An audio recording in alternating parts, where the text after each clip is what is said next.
Alam nyo, sa experience ko, no, bilang private investigator, no, for the past 26 years, no, isa lang talaga ang aming pinaniniwalaan na totoo. At yun ay prevention is better than cure. No? So I'm referring to the system of the government, no?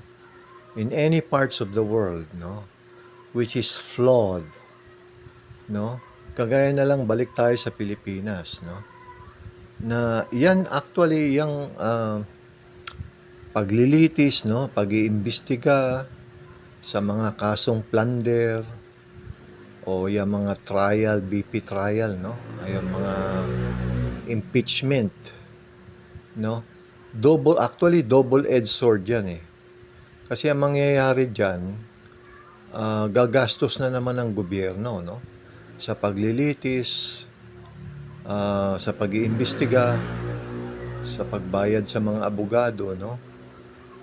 Kaya double-edged sword yan, no? Kasi kung kagaya niya, halimbawa, yung House Speaker, no, na pinsan ni Marcos, na lilitisin niya, no?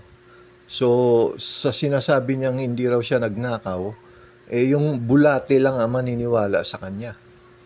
No, walang tao na maniniwala sa mga pinagsasabi niya, no? Kaso double-edged sword to dahil nagnakaw na to. At the same time, gagastos pa ang gobyerno sa pagpapaimbestiga at paglilitis nito, no? Kaya yung experience ni Tomas, there is no substitute, no?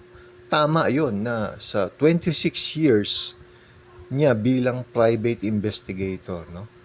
Prevention is better than cure. Kasi nga, kagaya nga niyan, nangyari na yan, kasi wala naman talagang preventive measures, no? Ang mambabatas, gagawa ng batas, yun lang papabor sa kanila, no?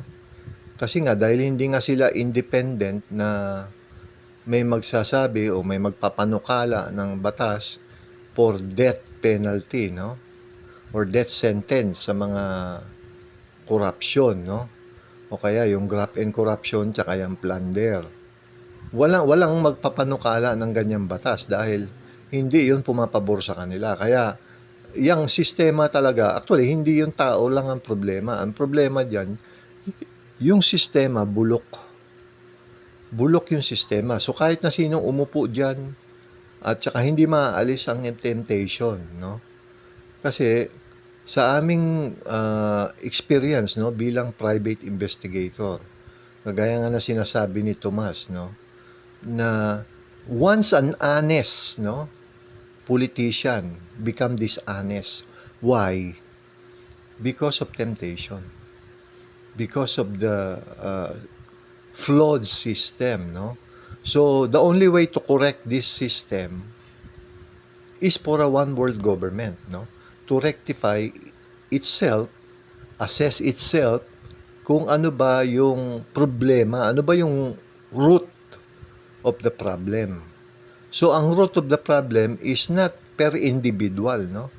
Hindi per senator, per congressman, or president, no? Kung hindi, the whole system is flawed, no? Kasi nga, sinabi nga yan sa Biblia na it was a mistake creating humans, no? So, doon pa lang nabibigyan na tayo ng hint na talagang flawed ang pagiging human, no? Pero there's a way para makorek natin to. Through self-assessment, through self-rectification, and introducing, sabi nga ng anak ko, emerging technologies, no? These emerging technologies will help us to combat against corruption, no?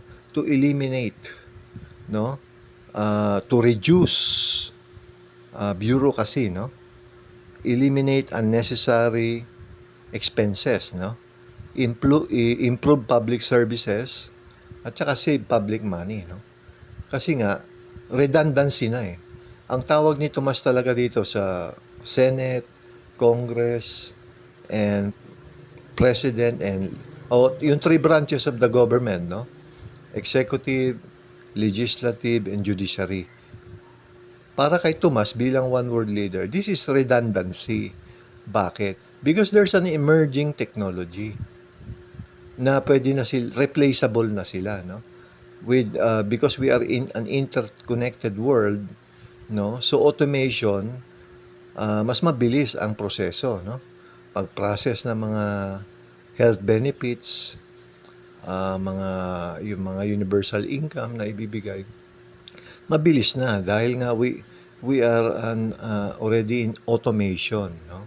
So redundancy na lang if we're going to employ humans or elect humans in the public government, which is redundant, no? So hindi na talaga kailangan. So kailangan talaga diyan i-streamline yung public governance, no? Kaya one world government kaya nang patakbuhin ng buong mundo because of the emerging technologies, yung tinatawag na AI or artificial intelligence, no? This will be, sabi nga ng Bible, will have many branches, no? Will have many branches pero most likely or more importantly, more servers. We need more servers, less human, no? We need IT, administrators, at saka yung magme-maintain ng servers. That's what we really need, no? So that humanity can rest and enjoy life, no? Until retirement.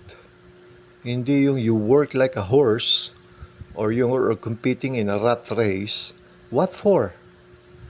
Okay? You work for 40 years and then what?